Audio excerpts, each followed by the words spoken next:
First and foremost, on behalf of, my name is Dina Ismail. I'm one of the, I don't know what we call ourselves yet, but I'm going to say co-founders of Listening Lab. We are so excited to have you guys here with us tonight and for the amazing members that worked with us this summer to present to you guys what they've been working on. But before we get started, I was wondering if Amir or JP, who have so graciously let us use this space, want to say a word or two about this space. And it looks like they're arguing over who gets to talk. Why don't you both talk?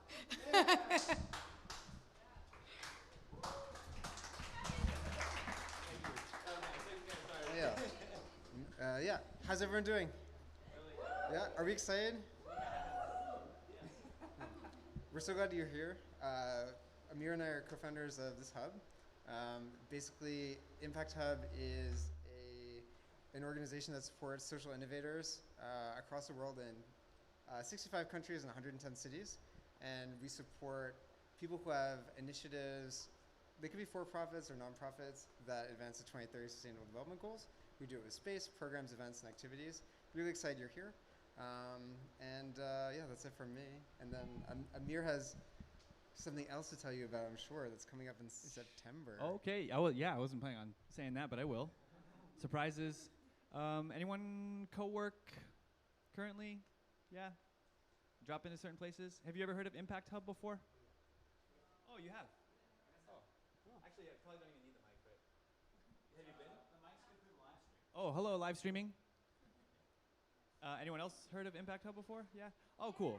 Okay, great. Yes. It's a network of social impact co-working spaces. JP used to run the one here in New York pre-pandemic. I come from another one called Center for Social Innovation, which is where I know Theon. Yeah, exactly. Camaraderie is still pretty high. Both places closed, unfortunately, during the pandemic, but the flame was not put out. In both of us. So that's why we tag teamed and we're bringing Impact Hub back. So I'm super excited about it. So welcome, guys. This is one of our first events that we've had here. I think we've had like 3, maybe. Seven. Oh, 7. Okay. See, he's in charge of ops. This is number 8. Lucky 8. But still, we are relatively fresh, which is super excited. So I'm really happy that you guys are here. Also, planting a seed. Next month is September, which is Climate Week month. So we have the largest climate week on the planet here in New York City. And we run an event called Marketplace of the Future. So some of our team is here. We partner on it. I'll tell you more about it later, but planting a seed for Marketplace of the Future. What day? September 22nd. I love you. Cool. And yeah, so welcome. This is also, Listening Lab has been so cool. I've been on the peripheries of this project for a while because of my friendship with Matthew, and you guys are absolutely killing it. Just love your hearts and what you've been working on, and thank you for coming here to share it with us. So like, really appreciate y'all being here.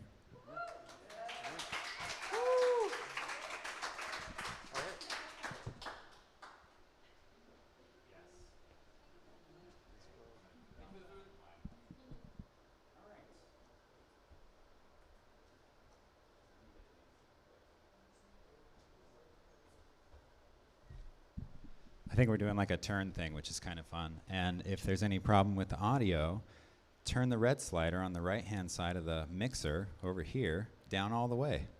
Nice. Anyway, it's so nice to a little more.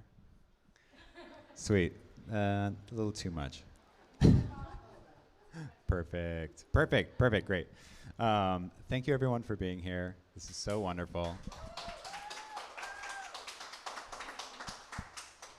In 2021, we kind of had this idea that we could use the practice of listening in order to think about how we could go out into our community and explore and hopefully bring people closer together. And so one of our co-founders from our original cohort, Ben, is here. So thanks for being here and being part of the reason we're doing this. If you can advance the slide, please. I just want to tell you a little bit about Listening Lab and to give you an overview of what we're doing. Maybe try the right arrow. There we go. So we're going to do a little introduction and then some presentations from the cohort over this summer. This is our summer showcase, so it's the end of the program showcase of 3 members that went through a 6-week learning and doing program, and then we'll close out. So this is what we started out as a listening project, and then soon evolved into listening lab.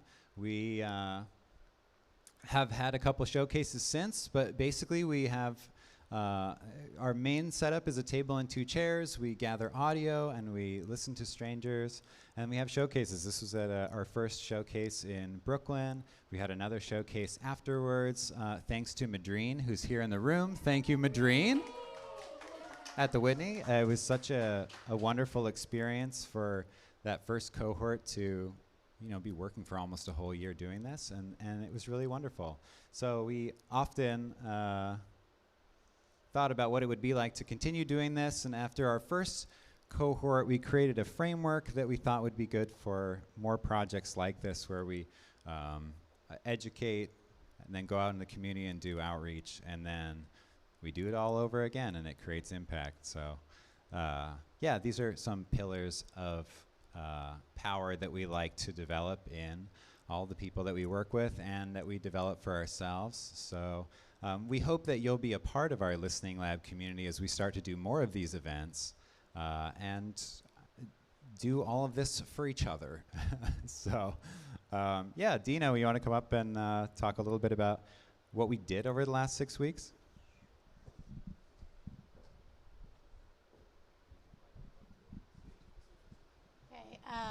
If our amazing listeners will come take a seat with me up here. I feel nervous by myself.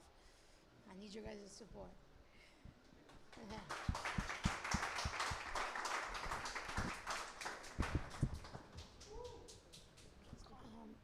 In a moment, these guys will introduce themselves and tell you a little bit about their summer. But I just want to take a moment and kind of talk to you guys about the importance Listening Lab places on youth and community building, and why we do what we do. I think first and foremost, Matthew and I and Sarah have very soft spots for youth in general. But we know that, right, like someday we will be gone. And it's important to plant seeds for them to be able to develop their own communities and understand their own communities and understand what people need, what they want, and to develop the most important skill, in my opinion, of empathy, right? And how do we relate to one another? How do we hold space for one another? And how do we co-create a world that we want to live in? So through Listening Lab, we do that with these young people. And we imagine what we want that world to look like through going out into the community, asking questions, through having people coming and doing workshops for us. Thank you, Amir, for coming and doing a workshop for us. For doing different exercises that make us understand ourselves better. In this one, you'll see, go back with you, I'm having the young people identify what shape they are. Are they fire? Are they earth? Are they iron? Right? Like, how do they interact with other people? How does that, right? Like, is their first instinct to be fiery? And how do we actually help each other put out that flame so we can, not in the passion flame, but in the anger flame way, so we can work better together? And so that's like how we started the series, so we could really learn more about each other and how we interact with each other. I naturally am fire. You felt like water. We had earth. What were you? I think I was earth. You were earth. Yeah, that sounds about right. Over here was they went into B&H, and so they went out in the field, interviewed different people from the community, and we watched them grow over the last 6 weeks and figure out what they want to learn. I think we will start off with Ade. Do you want to? Is there a different order? Oh, my fault. Desire. if you could introduce yourself and maybe tell us a little bit about your experience with the Listening Lab. For sure. Hi, everyone. Yeah. Okay. So I'm Desire. I'm with the Listening Lab. I've been with them for the past 6 weeks. So over those 6 weeks, we've gone out and spoken to strangers, asking a number of different questions. I'm gonna share with you guys a video that I've made with some of the audio and video footage that we got while asking one of the questions. We've asked a number of questions, but this will be footage from responses to one question about when New Yorkers last felt a sense of belonging. And so, here's the video. Enjoy.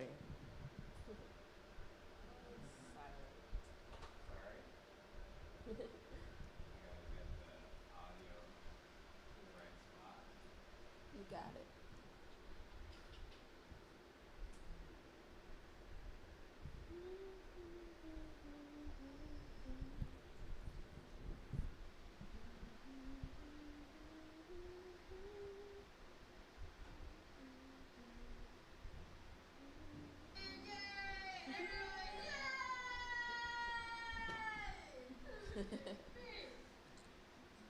When I'm able just to say hello to people, even strangers, if we can just chat for maybe even 30 seconds, it makes me feel connected to them and that we're not so different.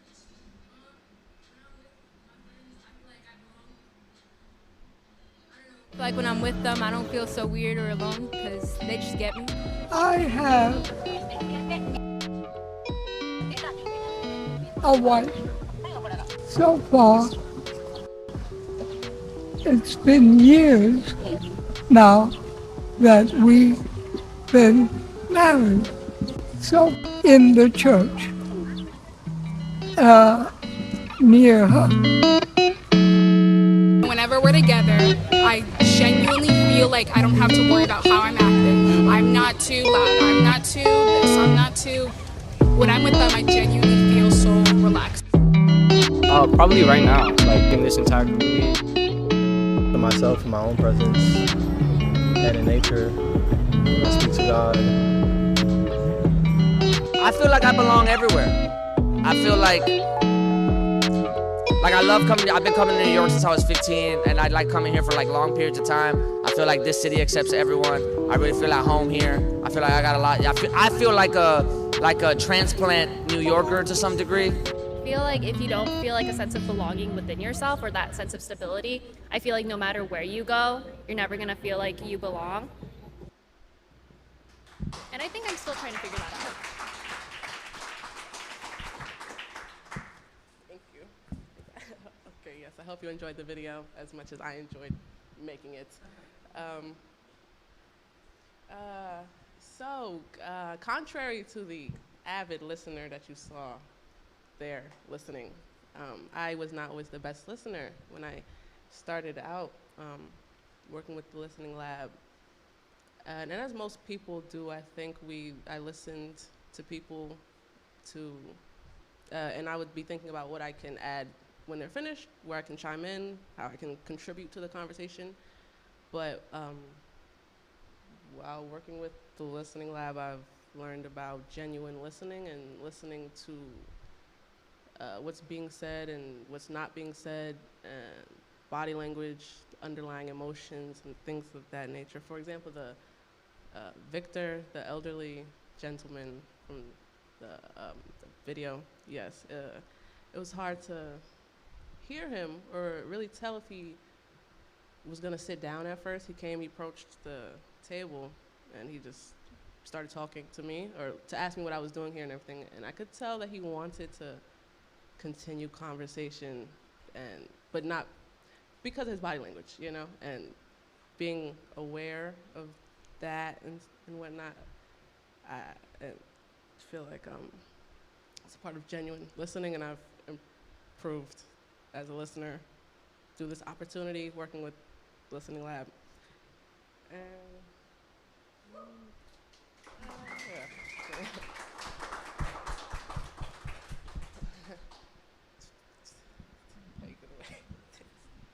Thank you, Desire. Next up. Hey everyone. My name is Adarian Sola. I've been with Listening Lab for 6 weeks now. We've been out on the fields, as I told you, like just interviewing people and asking them what has been a highlight of their day, what brings them sense of belonging. And I think something that has really touched me, like working through Listening Lab, is just being less blasé. Because, you know, like as a New Yorker, you go to your day-to-day and you go from point A to point B, getting either from like to your workplace or home or like wherever else you go. And there's like a lot of stuff happening out in the street, and you can end up just not paying attention to anyone else. And it's like a protective mechanism. You know, you don't really want to interact. At first you might not, but it's good to have little moments where we're vulnerable in our day-to-day, because that allows like genuine connection to just flood in, and you can learn something from someone just in a moment, or you can be the voice someone needed to hear, and likewise they can be like the person that you needed to hear, you know? And I have learned how to be more of a genuine listener, because I always thought I was a really good listener. Then I realized I'm not as much of a great listener as I thought I was initially. So does help me make this video.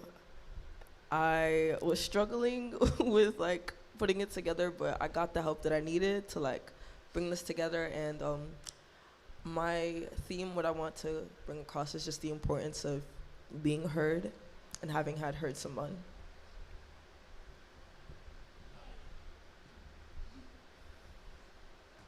And what's funny is that back home, people are, if someone tells me like I'm going to New York, I'm like, oh, don't forget to take the subway. It's so nice. It's funny. There's a lot of people. It's very vibrant. So it's like perspective at the end of the day. Between 1966 and 1970 during the Vietnam War. Wow. I led a rebellion in the Marine Corps. I spent 2 years and a little bit more in a federal penitentiary. What? How old are they? They're 18, and they just have so much knowledge on mushrooms. And I saw them actually at a community garden event with, I think it was Star Empowerment actually. See, I'm so happy to see you just randomly. So that's just it. It's short and sweet.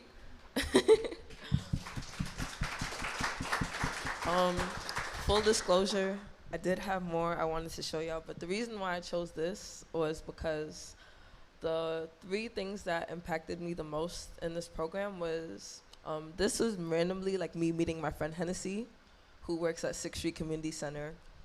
They have a teen climate justice program at the community center. And she was telling me about how that day, the students met someone who they didn't know that was their age, that was running a mycology workshop. And it was just like us being out, and I randomly see her, that moment of like instant connection. And before that was me interviewing someone who was a Marine Corps veteran, Mr. Williams. And my dad is a veteran. So personally, like that moment, it spoke to me because I don't really think, you know, day to day, like what are the experiences of people that have served. And then I asked him, what's a compliment that you got that you never like expected, an unexpected compliment? That was one of the other questions we asked. He said, thank you for your service, was one of the most unexpected compliments he ever got. And I said, why? He responded, just that sense of, when I enlisted, I didn't know that I was going to help incite a rebellion against the Vietnam War. And what sparked that was Muhammad Ali. Float like a butterfly, sting like a bee. That's a quote that I had like learned growing up, learning about Muhammad Ali. And that was like a moment of connection we had, because that was one of my mentors growing up, role models growing up. Someone that I really loved learning about, and we got to like speak about that and like really get into it. And you know, I wouldn't have met him otherwise. So that really resonated with me, and that's only like the second thing.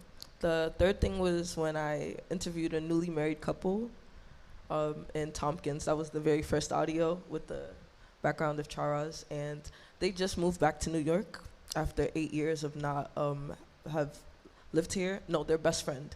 And he spoke about how when you focus on like problems of the world, the question I asked him, let me run back. Question I asked him is, what are you grateful for? And what is something that brings you a sense of belonging? And I said, and he said, well, I just moved back after 8 years of not having lived here. And he was with his friends, the married couple. And we was just like speaking about how like being in community can be hard, but like feeling heard can be something that brings you a lot of like sense of self. You know, sometimes you're not like being heard and then you can wonder, why am I so angry? Well, when was the last time you listened to yourself? And when was the last time you felt heard? So it was just like a lot of experiences that just culminated into that overall theme that I ended up coming to. And I did write a poem about it. Yeah. So I'm gonna read it for y'all. Okay. How engaging actively relays displays. That's the acronym. How have you heard yourself? Are you being an active listener? What makes you? What moves you? What keeps your heart set ablaze? Sparking a passion only quenched by being expressed. How do you experience this feeling of listening? Is it a noun, person, place, or thing, or a verb, like an action word? When you ask, how are you doing today? Do you light up and genuinely want an authentic response? To feel some sort of connection to your mindful self. If listening is a power that can be shared, use it for good. If power without love is reckless and abusive, and love without power is sentimental and anemic, power at its best is love implementing the demands of justice. I think the justice we all deserve is to be heard. Listening to your body's language, be heard by yourself first. How are you holding up? Answer honestly. Listen to yourself. First, inspire your self-worth. What you don't say or won't say. How everyone actively relays displays of love, the information to our minds that we are cared for and belong.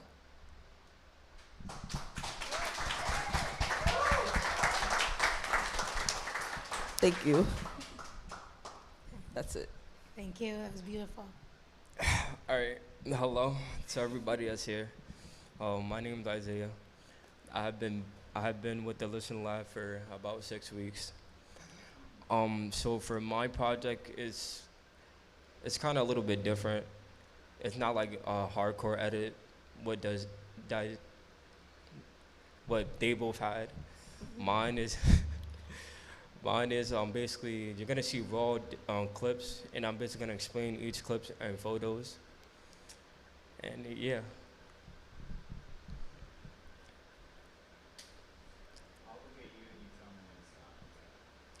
2023 Listening Lab behind the scene. Where's Isaiah? All right, so in that video, it was our first day. 2023 Listening Lab behind the scene. So in that video, it was our first day getting the H6 Zoom recorder, hand recorder, and it was a good day. Also, we walked by 7-Eleven. We seen that they had a free smoothies because it was 7-Eleven, like the day was 7-Eleven. So we had free smoothies. Yeah.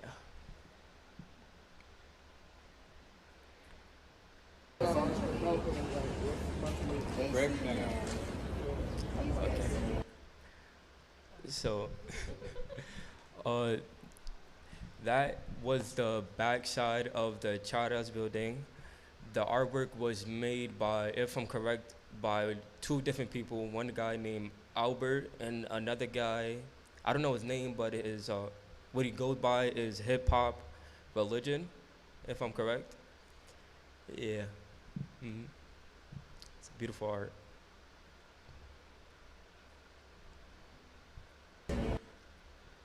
All right, so that's Ade. You could tell that she loved nature. She's a big nature person. Yeah. You took that photo? It was a photo in the thing. I just took it.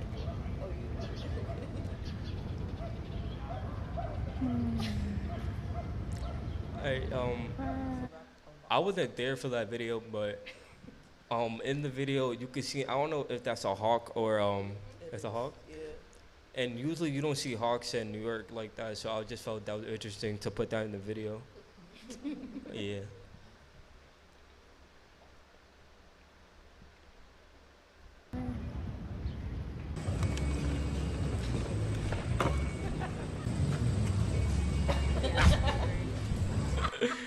Alright, so in those two videos you could see me and you see No.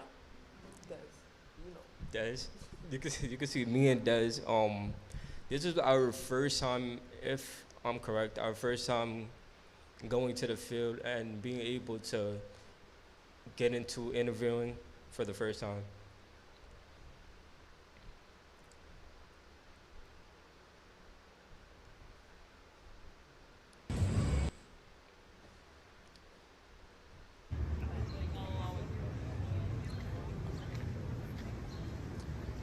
So you can't really hear nothing, but you know, that's her interviewing some lady on the street. And that's Ade interviewing. Well, today's my birthday, so I guess. Happy birthday! I guess the highlight is being here, because we grew up here, like in this neighborhood, at this garden a lot. Cool. So I guess the highlight is being here and the people who are coming. We're, you know, a bunch of friends of ours from the neighborhood. Because, you know, this place has become very gentrified. None of us can afford to live here anymore. So we come back when we can. Yeah, we come out here to hang out and stuff. So. Okay. Yeah. It's his birthday, so I'm cooking for him. So I'm looking forward to doing that.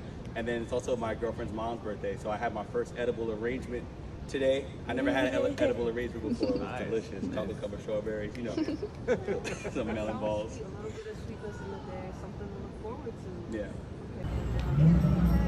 So in that video, the guy in the red shorts, his name is also Isaiah too, which is funny.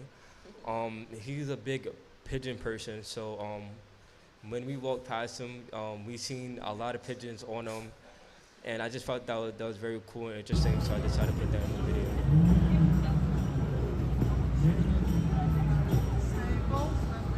And those people, those kids over there, those are also people that I interviewed myself. So now in this next clip, it was another lady, also feeding pigeons, as you can see.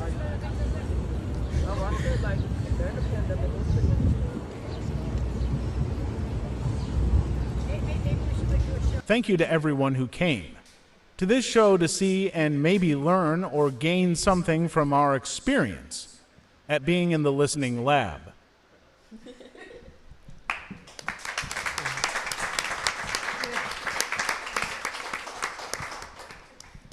So first off, when I first came into this program, I didn't think I would be able to do what I can do now, which is being able to talk to different random people on the street, or basically anyone in general, because I'm basically to myself type person. I'm a quiet person, and I don't really like to share out.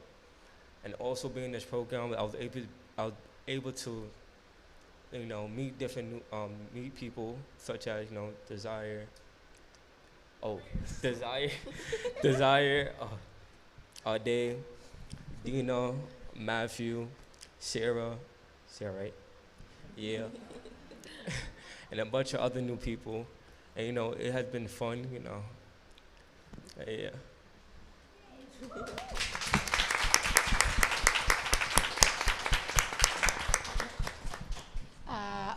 so now Sarah is going to come up and do a panel discussion with the three, and so we can dive a little bit deeper into the listening lab experience.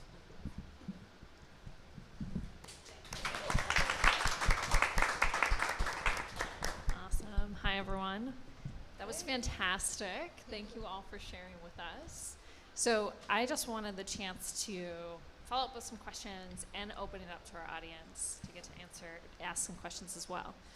So to start off, if you could pick one moment in your experience over this summer in the cohort, what really jumps out? And can you take us into that moment so we can understand that experience somewhat from these presentations, but what moment stands out the most? I'm gonna start. Ade? Okay. Okay. Getting to feed the pigeons with Larry the Birdman. We did that at Washington Square Park. If it's interviews specifically, it was interviewing the Marine Corps veteran. That moment really like stayed with me because I was really touched by like the fact that we both like the same icon, Muhammad Ali. He's really one of my favorite historical figures, and yeah. Perfect, thanks. Isaiah, you wanna go? Yeah, I would say my favorite moment would be, towards the end of the program, I was able to interview a TikToker named Subway Oracle, aka Morris, or Morris, aka Subway Oracle. To me, that was my favorite moment because, I don't know, he was just like, if you see him on TikTok or any type of social media, you see that he basically has a lot of energy, but in real life you could tell that like he's more like a shy person, like something like me. And I kind of feel like, oh, I like him, and stuff like that. That's great. Okay. Yes, I agree. Meeting the Subway Oracle on social media, that's what's at, and feeding the pigeons are two highlights. Those pigeons, they're so cool, they're so gentle. You should try it. But my favorite moment, I think, would be a conversation I had. It was a woman, I asked her what the highlight of her day was, and she said it was waking up. And it was a cool, ironic, I don't know if that's the word, that earlier that day I had heard a scenario posed to someone, and I will just restate it now, I'll say it for you. So it's, if I could give you $1 million right now, you would be happy, yeah? Everyone, we'd all be happy, right? Yeah. And nothing would likely ruin that mood. Nothing could probably infringe. Nothing would likely. Yes. So. Right. I'm sorry. Yes. Nothing would ruin your mood if I gave you $1 million. What if I told you you would not wake up tomorrow? Would you still want the money? Likely not. Well, the response was no. And in that, the conclusion was that waking up is worth more than $1 million. And that you should wake up every day with the same happiness and excitement and all of that you would have gotten if you had gotten $1 million, because you're announcing right now that it's worth more to you to wake up even without that. And, so you should approach each day like you have $1 million or better than that, and it was just a nice connection we had, her saying that about waking up being the best part of her day, and that I had heard earlier that day, and that was a cool moment for me, yes. Great. Those are great answers, thanks you all. All right, so next question.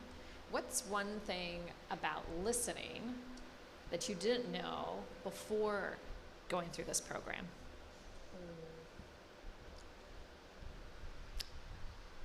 You have to be quiet to be a good listener.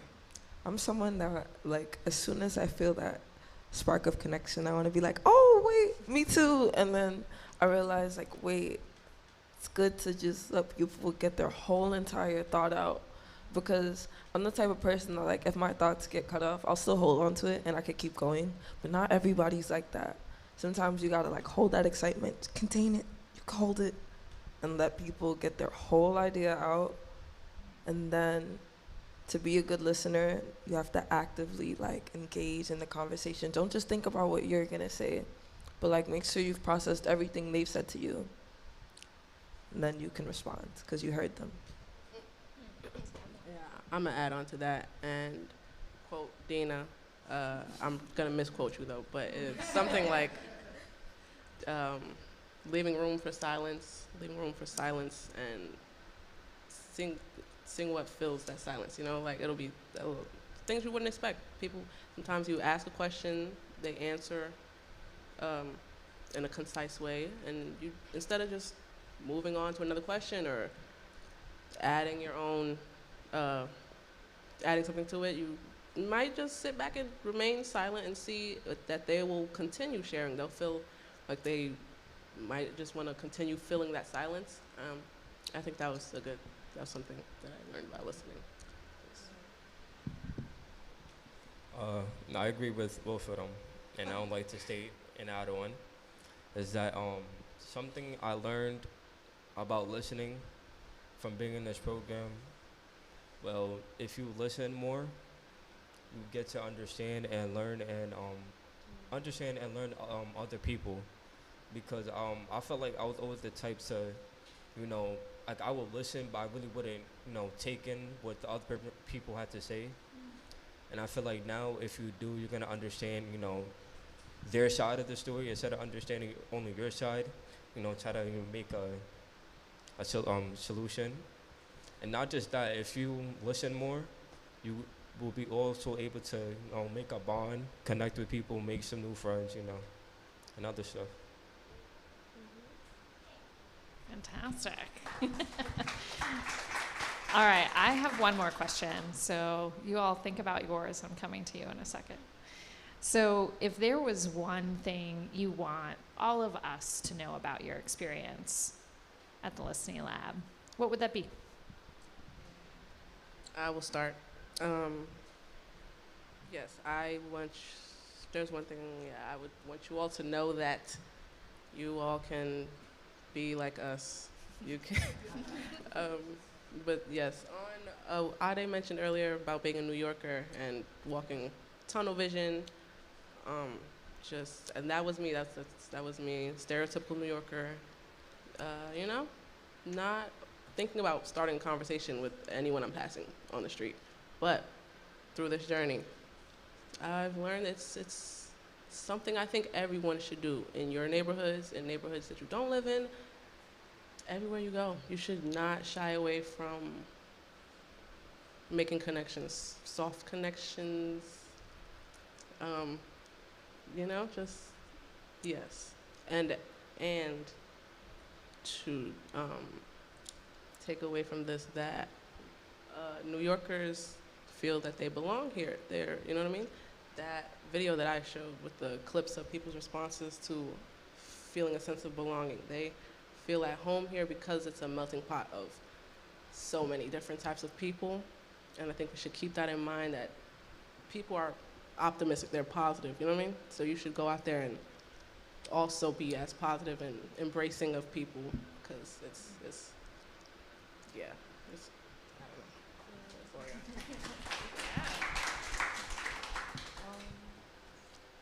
know. I'm like still thinking because it's like a few things, but the most important thing is don't be blasé. It's so easy to be like, I don't care, and to like keep going about your day, but sometimes, you know, what we need and what other people need is somebody that's just willing to hear us. Like, it's times where I've been on the train and then I'm randomly meeting someone, they're telling me their whole life story, and I'm like, cool, nice, have a beautiful day. Then we never see each other again, and I just feel like maybe like I needed that, just to get out of my own world for a second, for them to invite someone into their world for a moment, you know? And that rush of connection is like really important, because it's like a sense of like giving back. Like having been heard can feel like a hug, you know? especially if in our day-to-day lives we don't know who's going to hear us or who hears us. But if we are like leaving the space with, I want y'all to leave with something, and it's just listen, like hear someone, try to be an active listener to the people in your life that you care about, maybe to a stranger with hopefully good vibes and good intentions, you know, because we all deserve to be heard.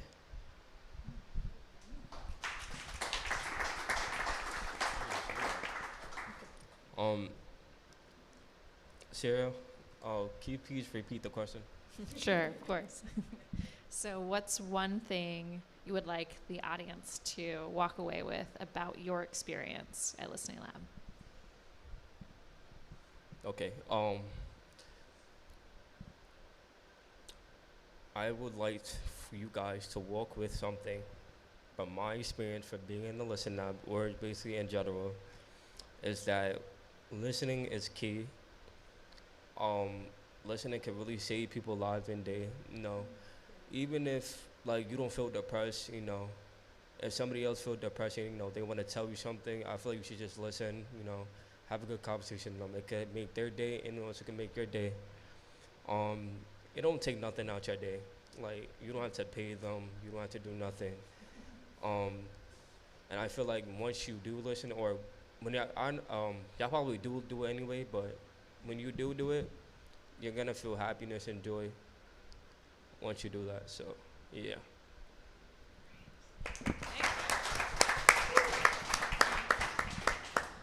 Thank you all for those answers. Now, turning to the audience, any questions for these three? And what do we want to do about the mic, Matthew? There's a wireless one. This one Is it- has a long cord on it. Okay.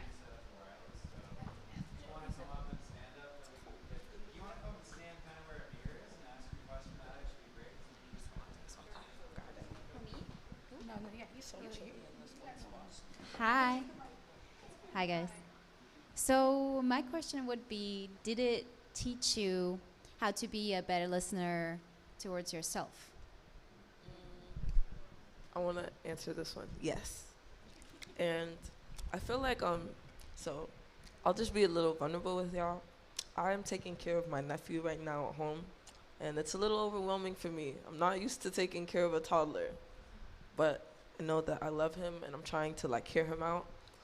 Sometimes he has meltdowns. So whenever I feel like I'm getting overwhelmed, he's very intelligent. He's been speaking since he was 2, and he's turning 4 in November. I tell him, give me a moment, and he understands that. And I just take a moment to like decompress and breathe. Then I know that when I'm listening to myself and I'm attentive to my needs, then I can hear him. And that helps me be a better auntie.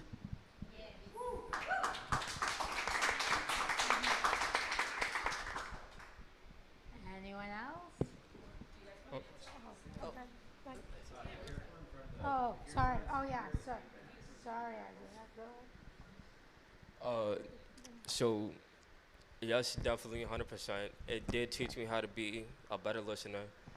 Now, I wouldn't say I'm, you know, the best, or I'm not there yet, but I'm still, you know, trying to get there. Yeah, something like that.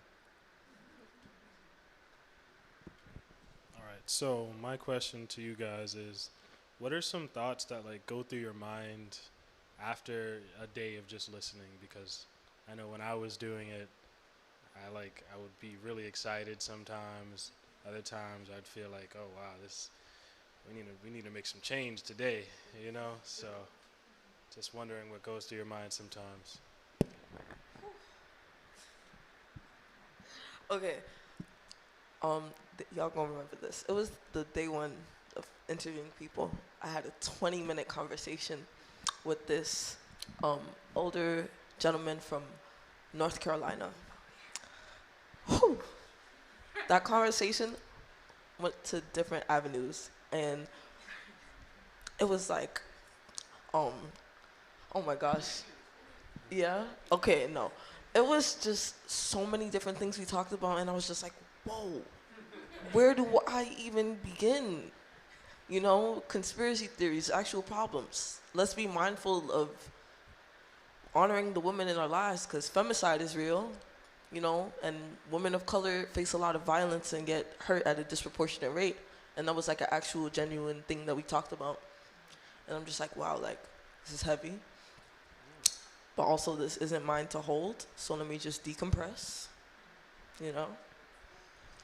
Because it's good to like have awareness about certain things and then not hold on to them. Because that awareness can get heavy if we're just like holding on for it for too long. And we're like, what can I change about this? Well, my awareness is enough. Maybe I can't change something in the world about it, but me knowing about it, me educating and having conversation about it is enough for it to be something. And yeah, like, I just had to decompress from that. But it was really important that I had that conversation for some reason. Anyone else? Okay. Well. How do we? Yeah, after conversations, I enjoy them so much. I just am happy that I was a part of them and that someone chose to share things with me. I think I've had people share what I think are personal things, maybe private things. That it wasn't like a heavy thing for me to carry or anything, like, you know, conversations do get like that, but it might have been heavy for them to carry. I feel like it could have been, and they chose to share these things with me, and I just feel just honored to have been a part of it, been in the place I was at when they happened to walk by and, you know, were willing to sit with someone and share something personal. I enjoy being a part of it a lot.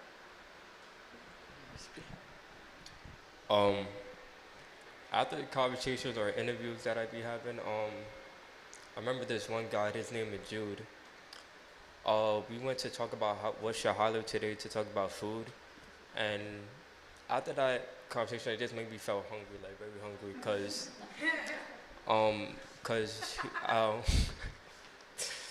he started talking about like Western food, like, because he's from the Western, and he was talking about different food they have on that side.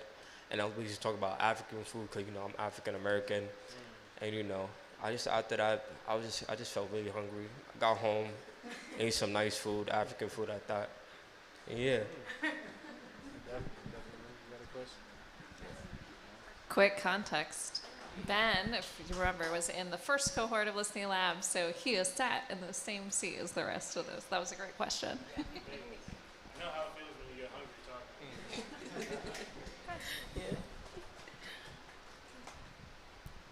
I'm just curious what you all learned about asking questions.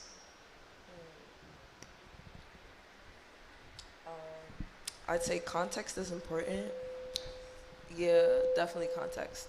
There are times when like I've been so excited to like get to know someone, then I have forgotten to ask like first, what is the nature of your work? I'm like, what inspires you? You know, and that's important too, but like knowing details, like not just, do you like your job? No, what do you do? You know, because I just jump straight to the point of like what I want to know, and that's important. But like pacing, I had to learn like first maybe ask what's like the nature of like your job, because there was I'm trying to remember, we interviewed at no, it wasn't El Puente. It was this school that was converted to like a theater and multi-faceted like art studio. It's in Lower East Side, El Clemente, yeah. And when we interviewed Andrea? Yeah, when we interviewed Andrea, I just like jumped straight into the like, what drives you, like, how do you like working here? And then I got a good reset when Matt asked, well, tell us more about like your work, exactly what you do. So that helped me like just keep in mind, like, start off with something easy, like let people explain what they do. Then you can ask them what their drive is, what their passion is for like doing the work that they do. Yeah. Yeah, similarly to that, I'm still not the best at formulating questions. I turn to my trusty Matt and Dina to help, but I do find it is good to start with a broad question, a general question that I'm interested in knowing the answer to, and then letting the person will take that where it goes. Like, based on their answer, they might just segue into what they wanted to talk about in the first place. People tend to do that. Even if you ask a certain question, they may have already wanted to say one thing, and it'll go there. It'll find its way there. And I just, like I said, leaving room for silence and whatnot. Sometimes I don't have to have the perfect question already, because one question will lead to them sharing a lot, and that's my thing. I'm still working on making questions. Well, in my opinion, I feel like I'm not really too good at asking questions, especially questions that just random questions. Because I remember the interview with Morris. Once I walked into the center, Matthew told us to make up questions and just ask Morris. And usually we have a question prepared to ask random people we see or interview, but apparently it didn't happen that day, so we just had to make random questions. So after that day, I felt like I asked stupid questions or just random questions that just popped in my head. But what Dina said was that I asked deep questions, which I didn't really feel like I asked deep questions, but I guess she felt that way. And yeah. You were so good. Probably underestimating yourself. But yeah. It's okay. Anyone else before we wrap up? Well, thank you so much. You guys can stick around for a little bit till around 8. Mix, mingle, talk to the listeners. We will be here. And thank you guys all so much for coming. We've really enjoyed having you all. Yeah.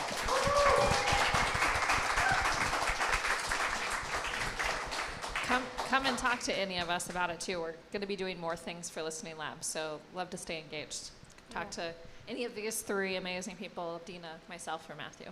And thank you all for coming. Yeah, thank you for coming.